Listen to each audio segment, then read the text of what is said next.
Welcome to the show today, guys. Thank you so much for tuning in. We have a special guest in studio. You know, we usually do our guests via Skype because they just live all over the country. But our community and fellowship here at Godspeak Calvary Chapel, for those of you who know, I help run the pro-life ministry here at Godspeak Calvary Chapel in Thousand Oaks, California, upon the invitation of Pastor Rob McCoy over a year ago to move our family up here to really join a community of fighters, a church and pastor that actually supported the pro-life movement and was getting their hands dirty by getting involved to protect unborn children, to take back spiritual ground in California, so that when we say what happens in California doesn't stay in California, that can one day be applied to righteousness rather than wickedness, and the butt end of a joke. And so because of that, there are phenomenal people at our home church here in Thousand Oaks, people who are running for school board, people who are running for the water district, people who are running for city council, people who are running for serving in Sacramento in the assembly to be our voice for unborn children and for liberty, and parents who have just kind of reached their breaking point and want to begin getting comfortable with being uncomfortable. And so I wanted to bring on one of these very special people today. His name's Cole Brocato, just vote bro. Running for California Assembly in the 38th District, which covers parts of Ventura County and a lot of this area that we're in. And he's very pro-life, he's very conservative, and he's fighting against this culture of death. And I just wanted to expose you to people who are actually setting aside their career and their comfort to pursue godliness, righteousness, and life in the public square, not for accolades, not for Fox News appearances, but for their posterity, their children, and the country we will hand down to them. So, with that being said, Cole, thanks for joining the show, bro. Dude, thank you for having me. That's incredible. Yeah, I'm just blessed to be here. Just vote bro, right? Just vote bro. Yeah. Gotta get in there and fight. When we first met and I saw you had a hat or a shirt that said that, and I thought it was like, just vote, bro. Yeah. Like I was like, come on, just vote. And then I was like, oh, I get it. That okay, double entendre life. Yeah. We're gonna get in and we're gonna have like the fun campaign. I mean, this is hard work and we're in a battle. We're in like a spiritual war, but that's right. Doesn't mean that we can't be happy warriors, right? So we're gonna get in there and we can poke a little fun at my last name and the like hippie surfer hair. Yeah. Let's do it. Just vote bro. Yes, I love it. And you joined Godspeak Calvary Chapel, Cole. Remind me, I think you told me the other day, sort of during the time that Rob McCoy and the church was fighting back.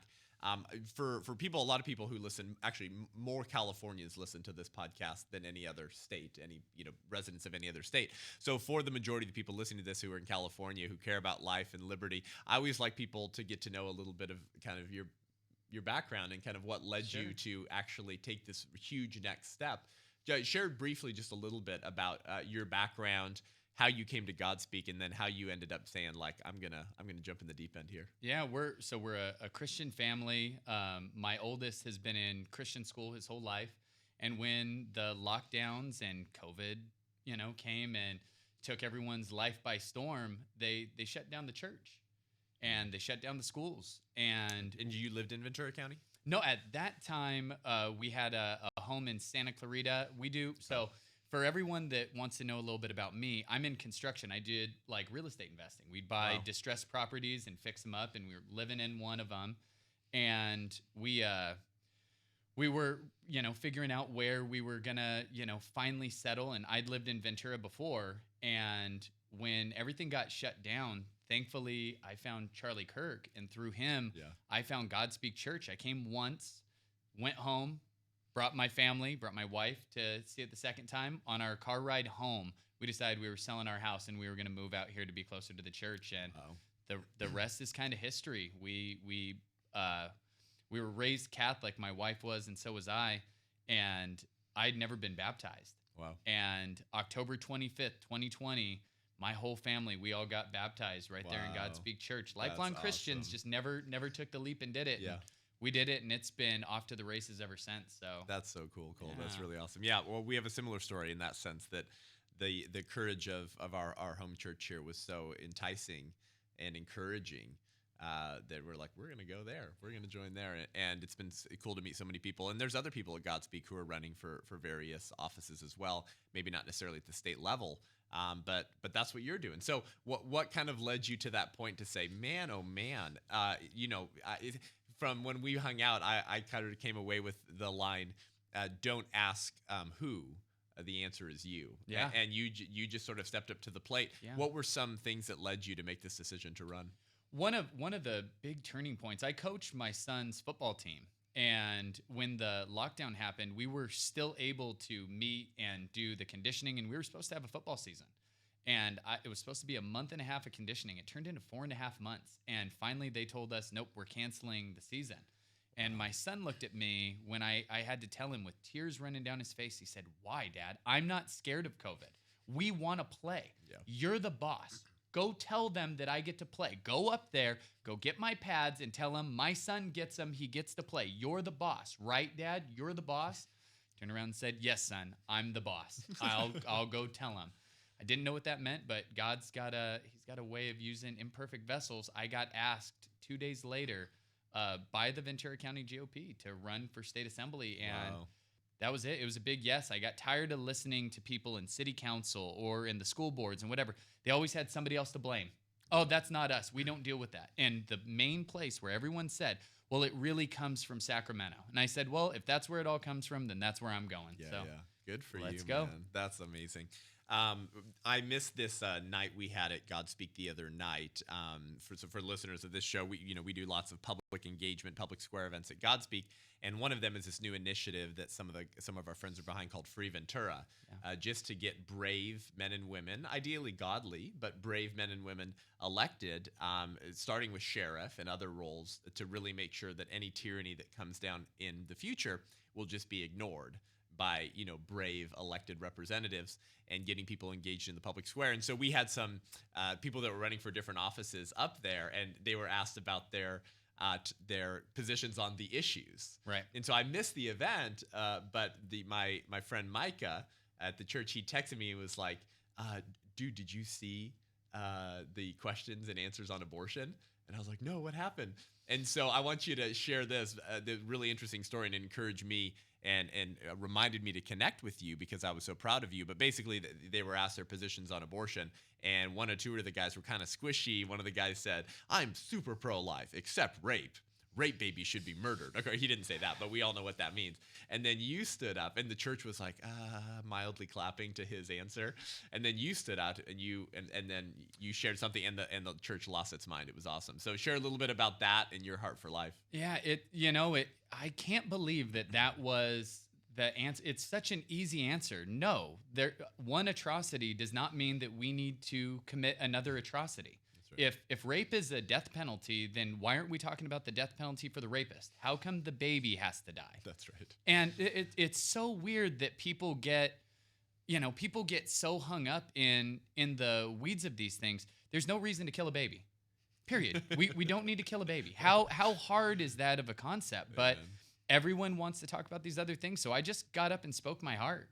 Said, let's go after all these. If you want to talk about incest or medical emergency or rape or all those things, right. Great. Those things are all awful. Let's deal with them. We don't need to murder a baby. That's and right. It did. The church blew up, and it's opened so many doors, and it's my heart. My wife's pregnant right now. We've got a little girl due on the 4th of July. Awesome. Very excited about that. But we've suffered miscarriages. Yeah. We've gone through it, and that wasn't a clump of cells. We lost the baby. Yeah. And it's hard, and you feel it.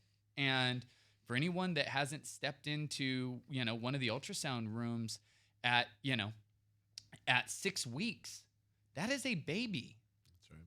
So I'm blessed to, be able to be here and to talk to you and speak my heart. But I hate that it's such a scary position for people to take. I don't think murdering babies is a popular stance. I think if we get out there and we actually, speak truth to power and we stand up and be bold for the unborn, I think that, the tide is definitely ebbing our way, and it has to. People talk about the atrocities of slavery from, a few hundred years ago. Think about what people will talk about this generation as the baby murdering generation, in the years to come. And that's right. I'm not going to sit back and be one of the people that stood on the sideline when babies are being killed. So. That's right. Good for you, Cole. I think you're right. I think that, and the polling has bared this out too, that most Americans are not pro-abortion through point of birth. They're not like, yeah, I love third trimester abortions, man. Like most Democrats don't. In fact, there was a 2019 Gallup poll that said, it asked people their support for abortion based off of trimesters, right? Right. And only 12%, 12 or 13% of the American public, not Republicans, not Democrats, it's 13% of the country believed that third trimester abortion should be legal. Well, they are. Abortion is legal through point of birth because even in a more pro-life state, Cole, that might have protections for the preborn and like ban abortion after 22 weeks or something like this, the Supreme Court said that you could access a late trimester abortion if failure to get that late trimester abortion endangered the life or health of the mother. And they defined health so broadly that it included social health, familial health, social and family health. It was such a broad definition that if a woman is in a pro-life state but wants a third trimester abortion, she just has to say, it's affecting my family health. My husband and I are stressed out. We're having some arguments. It's affecting my health in that way. And then the abortionist gets to define whether her definition of health is the appropriate one to meet the legal requirement to get a third trimester abortion. So people don't know this, but it's legal through all 9 months of pregnancy.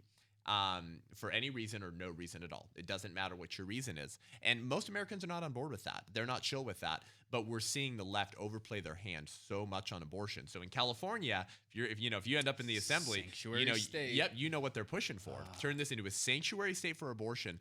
And Newsom teamed up with these abortion supporting groups to create 45 recommendations, 45 different ways to take political action to turn this state into a sanctuary state for killing babies. Here were 3 or 4 of them. Pay for the travel expenses of women coming out of, let's say, Arizona, maybe in the future if Roe v. Wade's overturned. Reimburse them for their hotel, their food, their gas expense. Oh, and the abortion. Our taxpayer dollars would pay for her abortion. Oh, and her babysitting for her toddlers at home that she couldn't watch because she had to go kill their sibling. Funds to incentivize people to become abortionists because, shocker, Cole, guess what? A lot of people don't want that career path. Right. So incentives for people to become abortionists, reimbursements for their loans for students who go to medical school, promising I will become an abortionist. And then they're saying, well, if you pursue the abortionist route, hey, we'll reimburse you. We'll pay your loans for medical school as long as you promise to kill babies when you're all done. These are some of the things that they're pushing. Crazy radical. And now, and we talked about this off air just now they're saying we need a Bill of Rights for cats and dogs. Right. Democratic Assemblyman, I forget his name, Miguel something up in Sacramento. We need a Bill of Rights for cats and dogs while we become a sanctuary state for murdering babies. Right. So with all of this happening right now, and you traveling and doing a lot of speaking and doing events, is there anything you sense in the political winds in this season that we're in that might be encouraging, or no? Is it all discouraging? No, Talk to us a little bit about what November looks like for you and for the GOP and true conservatives. The church is waking up, which is one of the biggest blessings from this whole thing, is that they are. Everyone is starting to realize, you know what, maybe we weren't supposed to be pushed out of the public sphere. Maybe we are supposed to be contending for these things. Maybe with this overreach, Rob says it so beautifully, the church is the bride of Christ. There's no way you're ever going to tell a man that his bride is non-essential. How did we do that? How did they get away with that? Right. And I can either be angry that so many let it happen, or I can just take joy that so many people are standing up to do the right thing now. And that's what I would challenge everyone to do. It's okay to have been wrong at one point. It's okay to change your mind. Maybe you were pro-choice when you were younger because you didn't really know what that meant, or you didn't know what that felt like as a younger person. It hadn't affected you. It's okay to change your mind now. Yeah. That's fine. We're not going to shame you. We're going to welcome you. Come on over and be on this side. And that's happening. Yeah, that's People are saying, I was a lifelong Democrat. And, I still like that I see myself as being a Democrat, but this party now isn't it. They were Kennedy Democrats, which were pro-life, pro-God, pro-gun Democrats. It's not that way anymore. And I know people don't want to talk the two parties, but there's so much evil coming. Colorado passed a law to expand abortion in their state while passing another law at the same time to protect the gray wolves. We're gonna protect animal species, but we'll kill our children. Yeah. And now same thing here. Yeah, and they're pushing for a Bill of Rights for cats and dogs. Like you said the other day on your podcast. What about canaries, right? Yeah. What about all the other animals? They don't get a Bill of Rights? That's pretty discriminatory. Yeah, that's right. It's so ridiculous. Yeah, it's so cynical. They don't care. And because abortion is the sacrament of progressivism. It is the centerpiece of secular progressivism. It really does represent kind of their entire political philosophy, which is this: fundamental rights are a creation of the state. Right, not God. This is the difference between positive rights and natural rights. And we talked about this over coffee the other day. As we wind down, Cole, I want you to share a wonderful analogy you used about in old Braveheart time. I want you to give this beautiful example because it was a beautiful, simplistic example to illustrate the difference between positive rights and natural rights, or positive law and natural law, and the importance of standing on natural law. But abortion really sort of reveals the more deeply held premises of the secular progressive movement that's not leading us into progress whatsoever. Because if you can remove the right to life from an innocent human being because their parents have labeled them unwanted, right, or the Democrat Party has labeled them property. Oh, wait, they've done that to another class of humans right. before. And if you can just allegedly remove that most fundamental right of all, then there are no natural rights. And therefore, there are no other liberties that flow from the right to life. So now government gets to dictate and create these rights. But of course, this is very dangerous because whatever rights the state grants, the state can also take away. Yeah. And so obviously these people are crapping on the Constitution that they swore to uphold. But this idea between natural law and positive law sometimes is lost on people. They start getting it's sort of confusing to them and complex. You shared a beautiful analogy with me. Why don't you share that as we wind down? Because it encouraged me so much as this very simple example of like, oh, wow, there is a higher moral order. Right. There is a higher being. There are rights that I have simply because I'm a human. Yeah. And when the state steps in and tries to take those or compromise those or attack those, I have not just the right, but the obligation to push back. Why don't you share that? Yeah, it was so full stop. I'm a Mel Gibson movie fan. Braveheart's one of my favorite movies, but it was this interesting analogy that I shared with a friend of mine because he was talking about, well, we've got to follow the laws. Like if it's written into law, then we've got to go with it. Squishy Christians say this too, Cole, right? Romans 13. Right. They say, Cole, you're a Christian. Romans 13 says to be obedient to the governing authorities. Right. And churches and pastors use this to tell their churches they had to obey every public health order and mandate that came down from the What about when it absolutely violates God's law? When I thought as Christians, we were supposed to be children of God first. We are the authority. Yeah, Rob covered it perfect. It says it right there. We, the people, are the authority. The government works for us. And the analogy from Braveheart just went, back in the day, there was Lord's right to the first night. And imagine this, on your wedding night, the Lord of the land could come in and take your bride and have their way the first night. And they did it, for breeding purposes, which is pretty disgusting and awful. But imagine, if our state assembly if they'll murder babies, they'll do anything. So imagine our state assembly goes, ooh, I like that. I get either the bride or the groom, because, it goes both ways, on the wedding night in my assembly district. And they all go and vote on it. And they're like, yeah, that's awesome. So they pass it. Then it goes to the state Senate. The Senate's like, ooh, I want dibs on the ones that overlap in my district. So we'll pass that too. They vote on it, pass. It goes up to Gavin Newsom's desk. And Governor Gavin Newsom gets to say, ooh, I want first pick because it's my state. And he takes it, stamps it. That was a legal law passed through the legislative process. And obey the governing authorities. Yeah. And with as weird as everything is with the Ninth Circuit Court, can't trust that they would overturn it. So it's a law. Are you going to follow that law? Can't argue with the governing authority? No, of course you're not. There's no way you are handing your bride over, or any wife would hand their husband over to somebody else on their wedding night. We would never stand for that. That's right. Yet because they say abortion is legal, we're supposed to stand for that.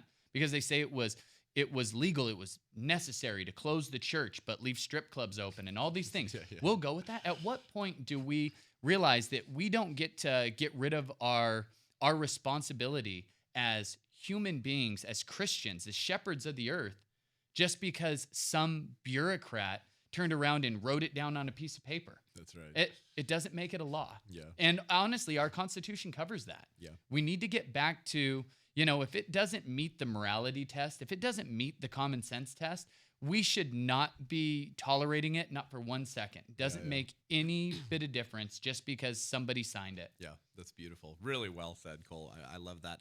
And obviously the political analogy isn't perfect, just because like we would take up arms if someone tried to come take our wife. You can't take up arms against a pregnant woman. You can't throw her in the back of your truck and drive her away from the abortion clinic. But the analogy works for this reason. There are natural rights. Yeah. There is a natural moral order that supersedes a political order, especially when the political order says disobey God or impedes on these natural rights. And so if Democrats pass a law allowing you to rape a man's wife the night of his wedding night, and we wouldn't stand for that, well, you could argue that abortion is significantly more evil than rape, because rape victims are not usually murdered by the rapist, but babies are always murdered by abortionists. Yep. And the Democrat Party is the only party responsible for abortion on demand today. So it's a beautiful example. And with the third trimester thing, I'm like, I've got two sons and I've got a third on the way.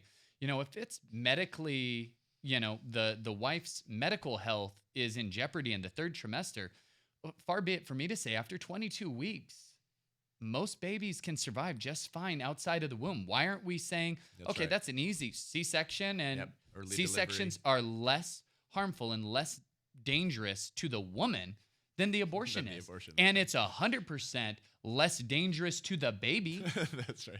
You got a chance that the baby survives after a cesarean section. You've got no chance that the baby survives the abortion. That's right. What are we even talking about? Yeah. There is zero reason.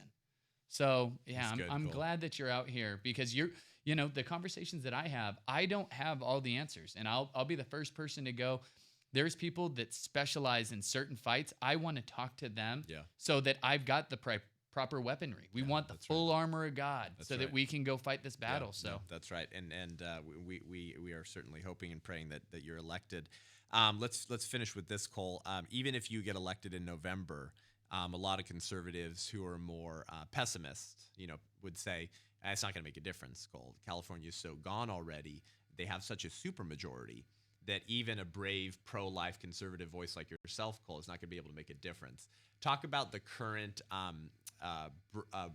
breakdown of the representation between Republicans and Democrats in Sacramento. Sure. And then your thoughts on the likelihood of Republicans getting to the number that gives us veto powers to stop things like sanctuary state for abortion. Absolutely. So there's 80 seats in the state assembly. Currently, it's 60 Democrats, 19 Republicans, 1 independent.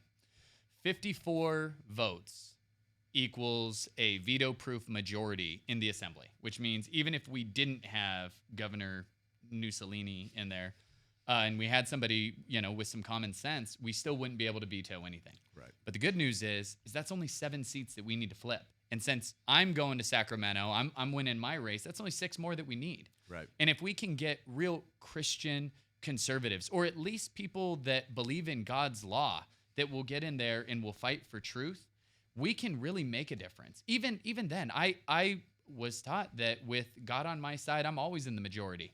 So we'll get in there. We can still take bold action.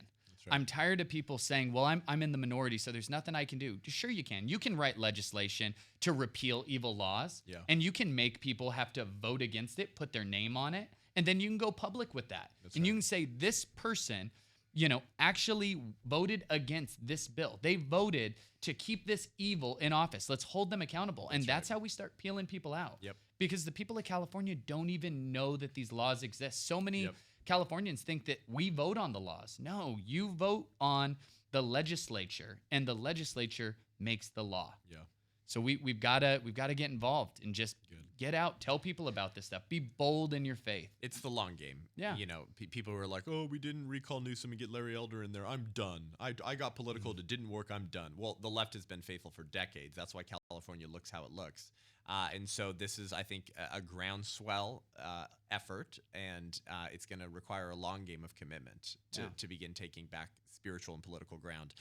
Cole, where can people connect with you and support you leading up to November? Absolutely. So you can find me on all social media at Brocato for Assembly. That's Brocato, the number 4 Assembly.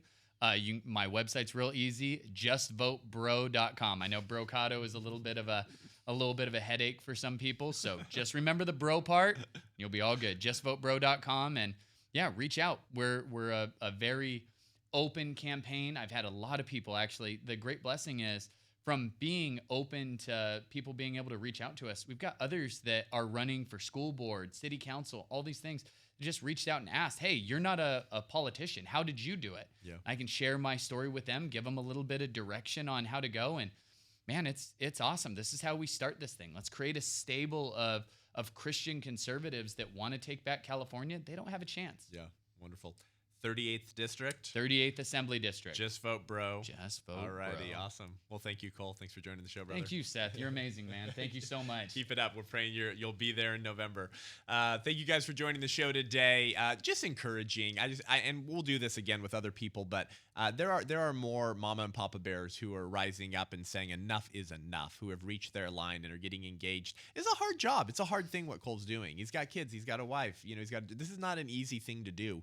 But when we're faithful, I think we're going to see a lot of fruit from people who just say yes to God and see how they're used. And I think God's just looking for people who would say yes. And when the church wakes up and says yes, then California will truly turn around and we can save the preborn and save this republic for our children. Thank you for joining the show today. Head on over to iTunes, Spotify, YouTube. Give the show a rating and review. Let us know what you think. We really appreciate it. We'll put the show notes and link to connect with Cole Brocato so you can support him as well. Until next week, I'm Seth Gruber, and this is Unaborted.